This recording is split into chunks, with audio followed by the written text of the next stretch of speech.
Hoy día les quiero invitar. Hoy día vamos a iniciar una nueva serie que va a tratar sobre la epístola del apóstol Pablo a Tito. Y vamos a estar en esto durante todos los domingos de enero y febrero, ¿ya? Vamos a, vamos a meternos en esta corta pero profunda epístola que el apóstol Pablo le manda a este pastor, con el cual ya había tenido cierto trabajo en la isla de Creta, y donde le da varios consejos para cómo debe el líder tener cuidado en ciertos elementos para que la iglesia crezca. Y en este caso Pablo le da muchas instrucciones respecto a varias cosas que vamos a ir viendo de las predicaciones, entre ellas, por ejemplo, las cuestiones relacionadas eh, con los que están dirigiendo. También habla mucho de la conducta de los creyentes.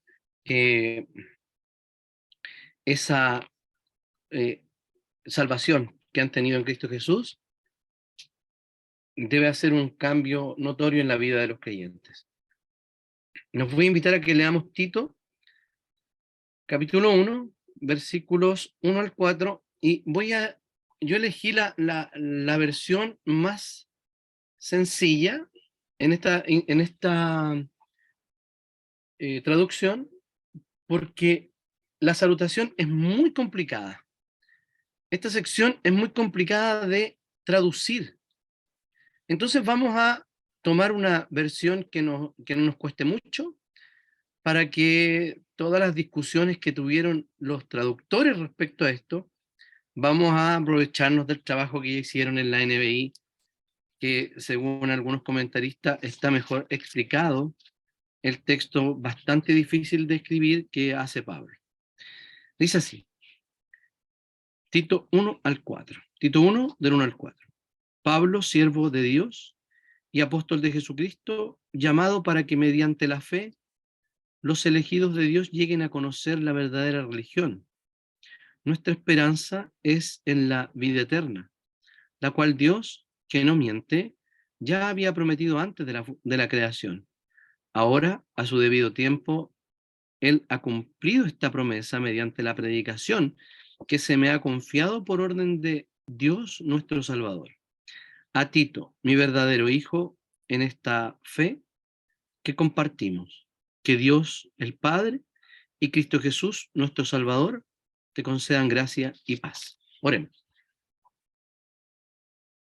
Señor, te damos gracias por tu palabra hoy día leída, y te rogamos que tu Espíritu Santo ilumine nuestro corazón, ilumine nuestra mente para poder, Señor, entender tu palabra y poder aplicarla también en nuestra vida. Oramos en el nombre de Jesús. Amén. Eh, Habitualmente nosotros pensamos que durante el año nuevo, o que necesitamos para cambiar nuestra vida, un año nuevo. ¿No les ha pasado? ¿Cuántos hicieron hoy día o ayer o, un poquito antes una lista de las cosas que quieren hacer el 2023? ¿Cierto? Uno hace listas, ya sea en un papel, en el computador o en la mente, y dice, bueno, voy a leer la Biblia completa, voy a ser mejor esposo, voy a ser mejor hijo, eh, voy a dejar los vicios, bueno, lo que sea. Mucha gente hace mucho compromiso, ¿cierto? Pero un escritor llamado Chesterton decía que lo que no necesitamos para nosotros, para cambiar nuestra vida, un año nuevo, ni dejar atrás un año viejo. Lo que realmente necesitamos, ni el inicio de una epístola y una serie nueva. Lo que realmente necesitamos para un cambio verdadero es un nuevo corazón. Y eso es muy importante, porque es cierto que hay de todo en la viña del Señor, ¿cierto? Hay conversos y no conversos. Sin embargo, uno da por hecho y concede el beneficio de la duda, que todos los hermanos que cada domingo están en la iglesia son hijos del Señor que quieren agradarle y, y tienen un nuevo corazón, ¿cierto? Un corazón en que está, mientras alguien oraba o leía, no recuerdo bien, que el Señor nos había cambiado, creo que Sebastián decía esto, nos había cambiado y teníamos una inclinación nueva del corazón. Y luego mencionaba también que en esta inclinación nueva también tenemos ciertas caídas. Y yo pensando y dije, ¿cómo se puede clasificar esto?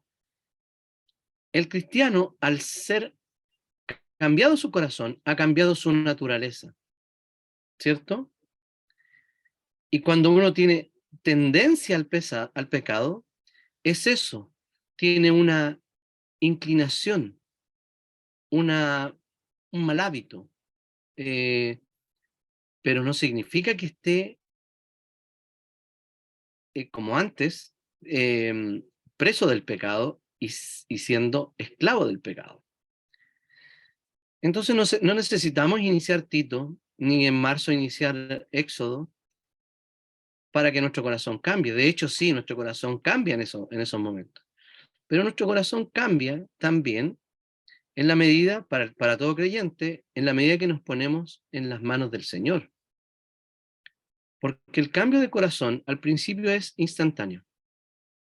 Sin embargo, después va un recorrido donde nosotros tenemos que ser muy dóciles a la acción del Espíritu Santo para que nuestro crecimiento sea como el que Pablo les decía aquí a los cretenses, que eran los hermanos que Tito estaba pastoreando. Entonces, lleva como título este sermón una salutación de alto contenido. ¿Por qué razón? Porque si uno mira las otras salutaciones, por ejemplo, las de primera y segunda Timoteo, son bastante reducidas. Y estas se comparan a otras dos, que creo que son las tres más largas, que es la salutación o el saludo inicial en la carta de Romanos, Gálatas y Tito. Entonces parece que Pablo necesitaba poner algunas cosas en claro respecto de lo que está pasando en esta ciudad, donde eran muy borrachos, muy glotones, buenos para las farras, y, y se estaban convirtiendo al cristianismo. Y uno sabe que eh, se producen cosas o eliminamos ciertas hormonas en el cerebro, leí el otro día, de por qué a los seres humanos les gusta tanto emborracharse, eh, o por qué tenemos ciertos trastornos de alimentación. Bueno, así los describió un profeta: glotones, mentirosos y borrachos. Ah, y lo que dice son unas bestias. Eso le dice a los cretenses. O sea, imaginémonos una congregación así, y Tito tiene que organizarla, nombrar ancianos y luego irse, porque la labor de Pablo no era quedarse en los lugares, era seguir avanzando para plantar más iglesias. Entonces vamos a darnos, como el texto es complejo, vamos a hablar sobre, lo vamos a basar en preguntas, ¿ya? La primera pregunta que nos podemos hacer en este texto es: ¿por qué Pablo necesita reafirmar su autoridad? Y Pablo siempre reafirma su autoridad, pero aquí lo hace de dos maneras distintas. Dice Pablo, siervo de Dios, que esta traducción es bastante suavizada. La traducción de la palabra griega es esclavo, esclavo de Dios. Y fíjense que siempre había dicho esclavo de Jesucristo, siervo de Jesucristo. Luego dice, y apóstol de Jesucristo, y ahí tenemos la primera presentación. O sea, Pablo le está diciendo dónde está y de dónde proviene la autoridad con la cual ellos le está escribiendo. Porque necesitaba respaldar eso Pablo, porque aparentemente aquí surgen algunos falsos maestros cretenses, donde Pablo se tiene que ganar la autoridad. Entonces, los cretenses seguramente no tenían ninguna credencial, pero Pablo tenía dos, que era siervo de Dios, haciendo referencia al Padre, y apóstol de Jesucristo. O sea, soy esclavo de Dios y a Él lo obedezco, y además soy enviado por Jesucristo. O sea, no, mi autoridad no radica en mí, porque yo simplemente soy un esclavo, la autoridad radica en Dios, y apóstol de Jesucristo significa que ha sido, la palabra apóstol es enviado, o sea, he sido enviado por Jesucristo en el cual ustedes creyeron. Entonces, cualquier cosa que yo diga, esto está bajo la autoridad de Dios el Padre y de nuestro Señor Jesucristo. Entonces, esa es la autoridad que tiene Pablo. Hoy día, ciertamente dan un poco de vergüenza los siervos, o los que se hacen llamar siervos de Dios, de hecho, de esa forma, y ahora hay un montón de títulos nuevos que los pastores quieren ostentar. Sin embargo, siervo significa simplemente ser esclavo. Y si uno es esclavo de Jesucristo, es esclavo de Dios, también es siervo y esclavo de su iglesia. O sea, Pablo tenía muy claro de dónde provenía su autoridad y además cuáles eran las funciones que debía hacer dentro de esta iglesia. Y eso es lo que vamos a ver ahora. En segundo lugar, o sea, la segunda pregunta es: ¿cuál es el propósito del apostolado? En las Reinas Valera es confusa esta lectura, por eso que escogí la de la NBI, y esta dice: llamado para que, mediante la fe, los escogidos de Dios lleguen a conocer la verdadera religión. O sea, ahí Pablo pone de relieve cuál es el propósito de su apostolado. Primero, la fe de los escogidos, que mediante esa fe ellos lleguen a conocer la verdadera religión. O sea, es como una especie de círculo virtuoso, ¿cierto? Porque Pablo llega y ellos tienen fe. Por esa fe conocen la verdadera religión, y ese conocimiento de verdadera religión produce mayor fe en quien se está creyendo. Porque, ojo, nuestra fe no es una fe ciega o ahistórica. De hecho, ellos estaban hace un poquitito de tiempo alejados del momento en que Cristo vivió en la tierra, y que también fue crucificado y muerto, sepultado y resucitado. De hecho, Pablo en 1 Corintios da algunas pruebas no circunstanciales, sino testimonios de que Jesucristo ya había, de hecho, había resucitado por el testimonio de más de 500 personas.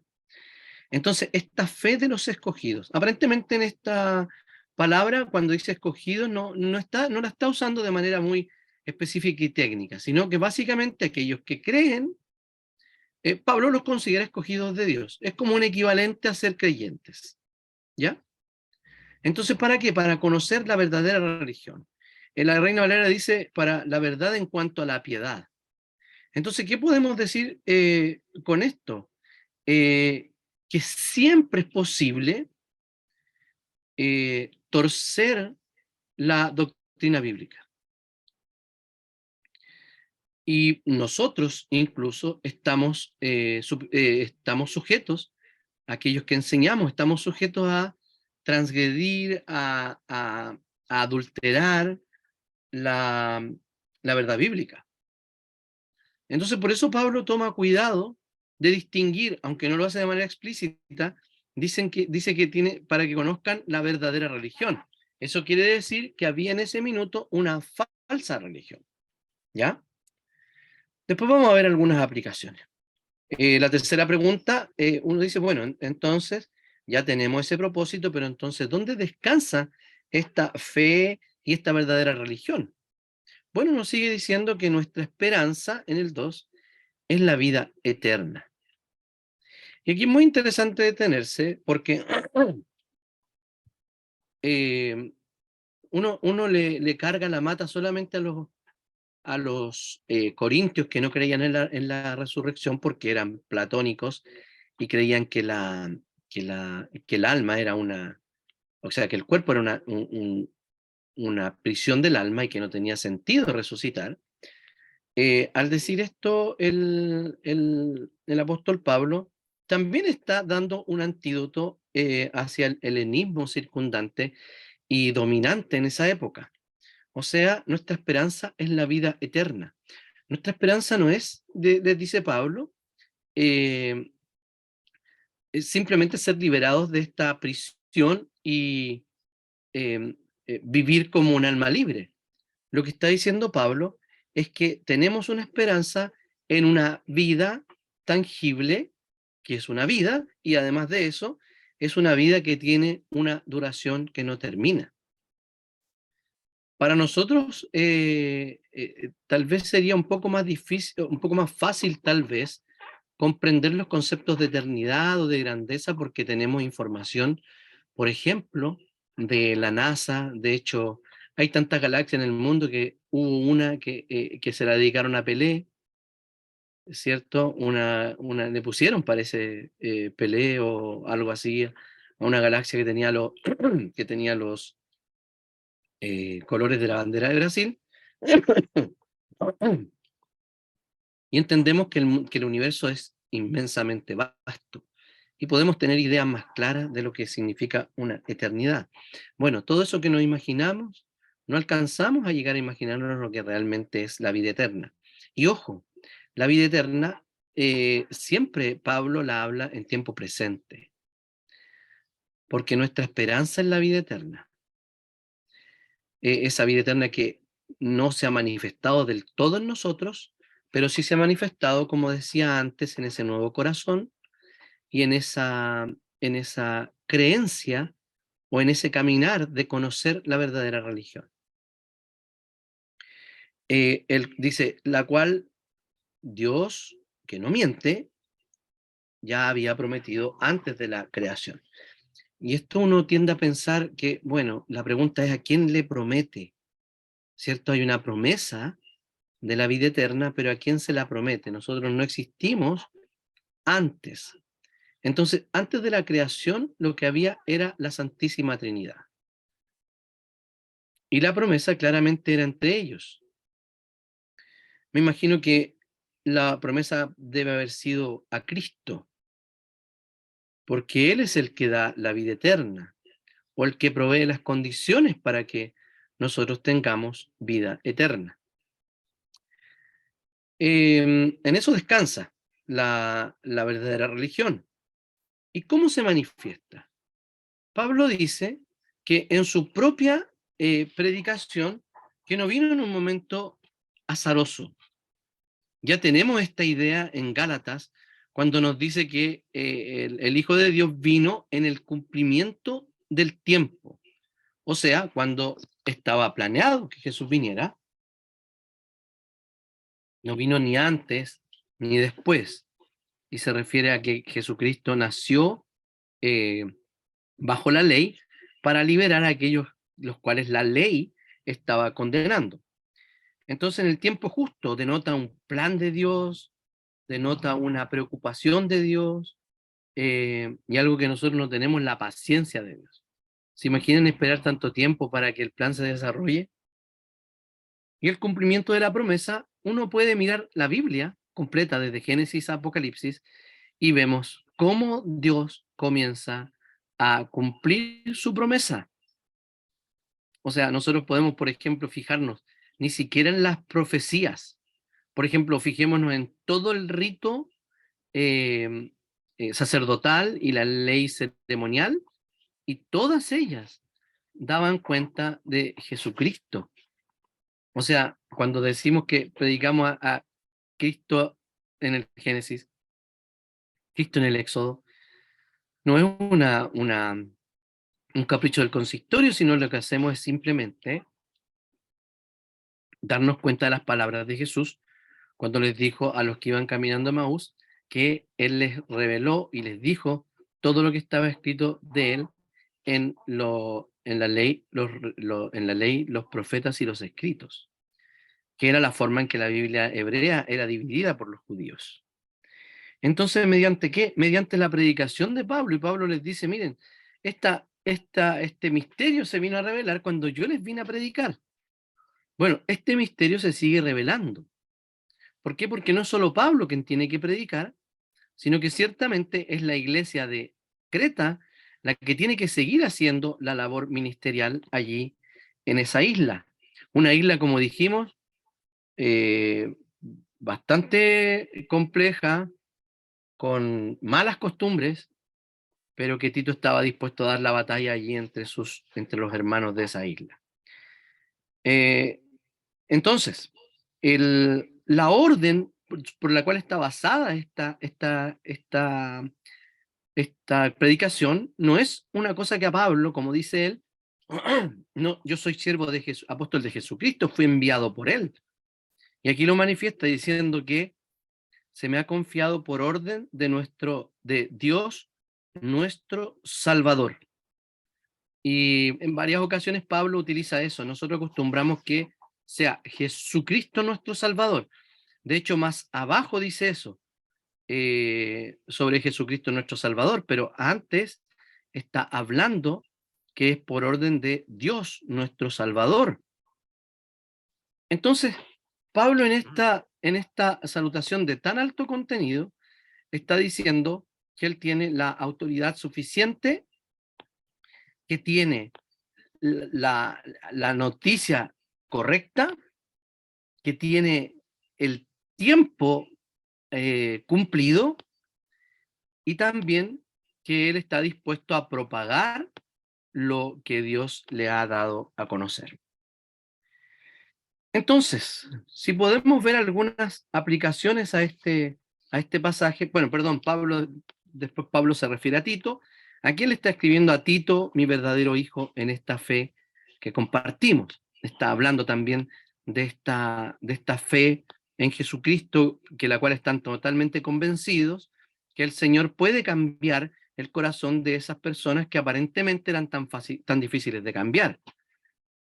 Y la salutación termina diciendo que Dios el Padre y Cristo Jesús, nuestro Salvador, ahí le está diciendo Jesús nuestro Salvador, te concedan gracia y paz.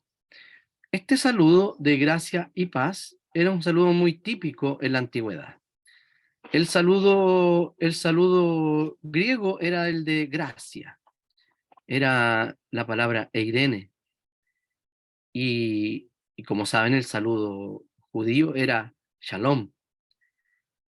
Y los escritores del Nuevo Testamento comenzaron a juntar estas dos palabras como palabras hermanas cuando deseaban bendición a alguien, que la gracia y la paz estuviera con esa persona. Algunas aplicaciones de este pasaje. Primero, todos los líderes de una iglesia, pero no solo líderes, sino cada creyente es esclavo de Jesucristo. O sea, nuestro primer llamado, y de quién se trata el servicio en la iglesia y en el mundo, es Jesucristo, no es otra persona. Nosotros muchas veces pensamos, cuando somos ofendidos o cuando queremos tener la razón en algo, no pensamos que nuestro Señor es Jesucristo, que el mismo Señor y el mismo amo de nuestra esposa, de nuestras familias, de nuestros hijos, y nos comportamos como si nosotros fuésemos los señores o las señoras. Sin embargo, nos está diciendo que todos nosotros somos esclavos de Jesucristo. Y eso es importante no olvidarlo, porque cuando uno sabe bajo qué autoridad está, es posible que trate con justicia a aquellos que le rodean. Pero creo que a nosotros se nos olvida esa esencia de ser cristiano, que es ser esclavo de Jesús. También podemos rescatar en estas aplicaciones que si hay una verdadera religión, como dije, también hay una falsa religión. Esta falsa religión ha tomado formas diversas en toda la historia, pero es exactamente el mismo autor. La falsa religión la quiere presentar el diablo. ¿Y cuál es la falsa religión? La falsa religión es todo lo que se opone a Cristo Jesús. Y veamos, conozcamos a Cristo y qué es lo que se opone a Él. En ese tiempo eran filosofías, en otro tiempo del siglo de la Edad Media, la falsa religión se basaba en ciertos actos de nepotismo, por ejemplo, cuando los papas y los cardenales y los obispos recibían sus cargos mediante la familia o mediante pagos muy abultados, o por ejemplo cuando la gracia del Señor estaba por el suelo, diciendo que era posible que uno comprara su salvación. Más que comprar su salvación, en realidad uno podía comprar su salida del purgatorio, no uno, el familiar de uno. Podía sacarlo del purgatorio. Entonces, eh, hay una imagen, una escena en la película antigua de Martín Lutero, que la hizo, no sé, el Ministerio de Cultura alemán, algo así, y él va saliendo de un lugar y ve a un hermano de la iglesia fuera de la cantina, pero huasca de curado, y le dice, oye, ¿cómo se te ocurre estar así aquí? Y el hermano curadito le muestra la indulgencia y le dice, mira, esto me firmó el Papa, que ya estoy salvo de todos mis pecados. Hoy día no nos entregan indulgencias, ¿cierto? Pero creemos que ni siquiera es necesario arrepentirnos para que el Señor nos perdone. Porque claro, no, es que el Señor ya murió una vez por todas y listo, bla, bla, bla. O sea, esa es la verdad bíblica. Pero también hay una verdad que dice que debemos confesar nuestros pecados, siempre. Entonces, esa es la verdadera religión. Y la falsa religión se va a presentar con un sutil cambio que sea imperceptible para nosotros, que somos bastante descuidados, o que somos ingenuos, o que no estamos con la, con la guardia arriba. El otro día, nunca había hecho este ejercicio, no recuerdo qué película o serie era. Entonces yo dije, esto es muy antifeminista, así que algo raro hay aquí en esta serie. En Netflix, no puede ser que estén hablando en contra del feminismo. Y era de un médico que supuestamente violaba a mujeres con burundanga, por si la pueden buscar. Y si yo la veo, sin ninguna pretensión de entender realmente lo que decía, eran mensajes bastante claros respecto a las cuestiones, por ejemplo, de que todos los hombres somos malos, y que todas las mujeres son buenas, y que ninguno de los hombres, por ser hombre, tiene, ¿cómo se llama esto? Presunción de inocencia, y a uno le dan ganas que, no, les voy a hacer varios spoilers, a uno le dan ganas que lo funen, pero, y lo funaron creo que era un profe, no me acuerdo, un médico.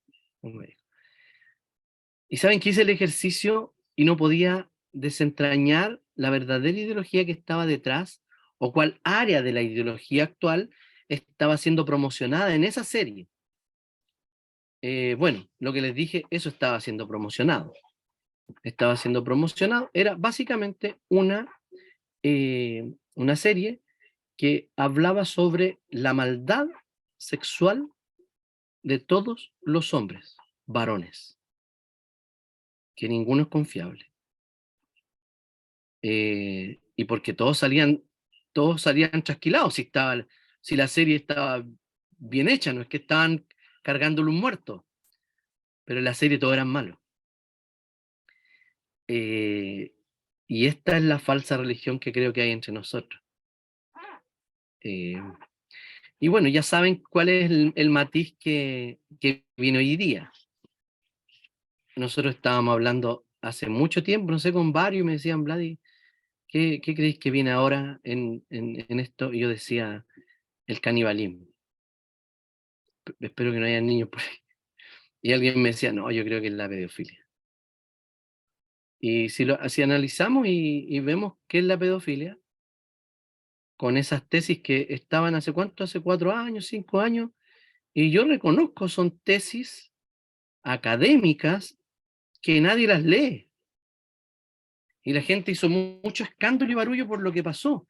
Pero yo les proveí por las redes sociales un texto escrito por una feminista de la década del 60, donde ya decía eso. ¿Y por qué estamos tan descuidados?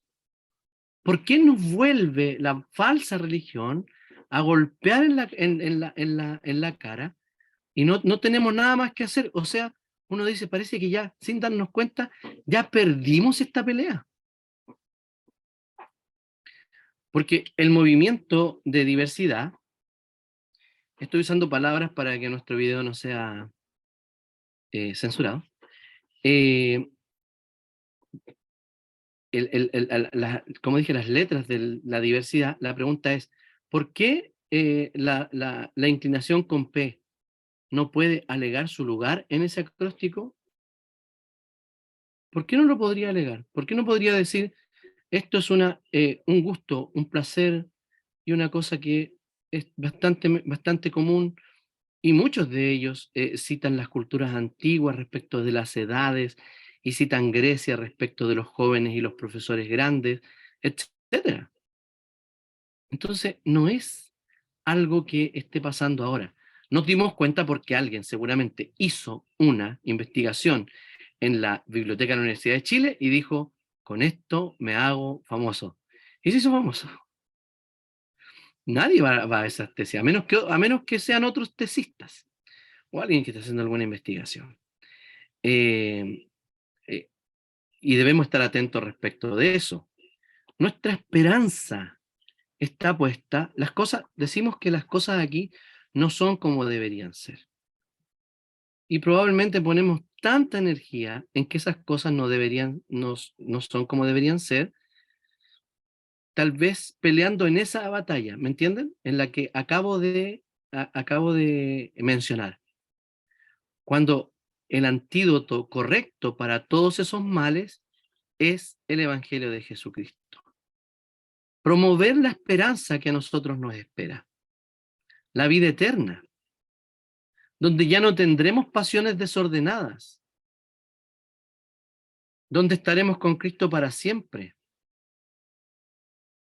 donde estará Dios, nuestro Salvador, que nos ha salvado del pecado, pero también de nuestras propias inclinaciones. Pablo habla con Tito y le dice, mi verdadero hijo en esta fe que compartimos. Y como última aplicación, la fe nos une, no nuestros gustos personales.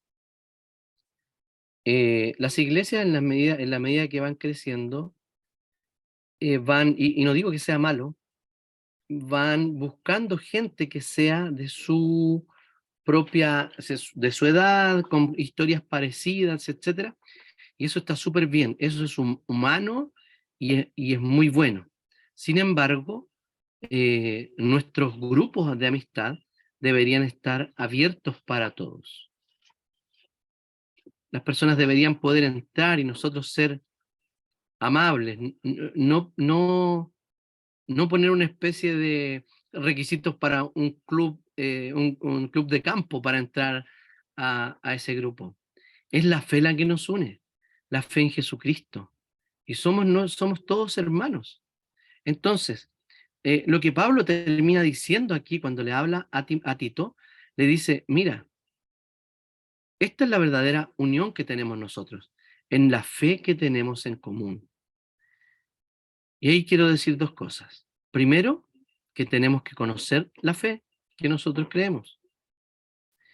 Y también debemos ser lo suficientemente flexibles para que en nuestros propios grupos de amistad podamos rectificar y podamos enseñar y reflexionar y comunicar también como iglesia la fe que tenemos en común. Queridos hermanos, que Dios nos bendiga en este tiempo de el inicio de año y también el inicio de una nueva serie en la epístola de Tito. Recuerden que para empezar de nuevo no necesitamos un año ni una serie, sino que nuestro corazón cambie. Y el Señor está dispuesto a cambiar cada día nuestros corazones. Oremos al Señor. Señor, te damos gracias por tu palabra. Te damos gracias, Señor, porque tú nos hablas por medio de ella y porque nos estás poniendo alerta, Señor, respecto a la falsa religión que parece muy atractiva de estos días. Yo te pido, Señor, que pongas humildad en el corazón de mis hermanos, sabiduría para que ellos también sepan discernir, Señor, lo verdadero de lo falso, lo tuyo, lo de Satanás, lo que da vida y lo que engendra muerte. Te damos gracias, Señor, y te bendecimos en esta hora. Oramos en el nombre y en los méritos de Jesús. Amén.